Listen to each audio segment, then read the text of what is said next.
Attach department ہے ان سب کو اس طرح کے مسائل جو ہے درپیش ہیں.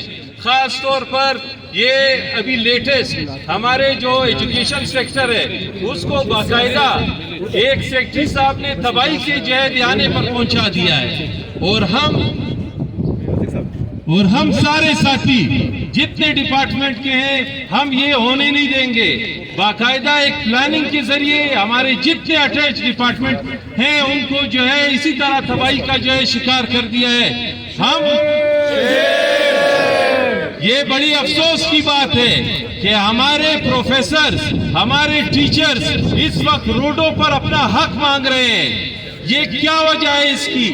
یہ صرف اور صرف یہ جو ہمارے حکام بالا ہیں جو ہمارے اوپر آفیسرز بیٹھے ہوئے ہیں ان کی نااہلی ہے. ہم کیوں جو ہے میرٹ کی بنیاد پر سیکٹریز کو جو ہے تعینات نہیں کرتے؟ اگر کوئی ایجوکیشن کا سیکٹری بننا چاہتا ہے اس کی کوئی ایکسپیرینس ہونی چاہیے کہ وہ کس طرح ڈیل کر سکے گا کہ ایجوکیشن کے ڈپارٹمنٹ کو.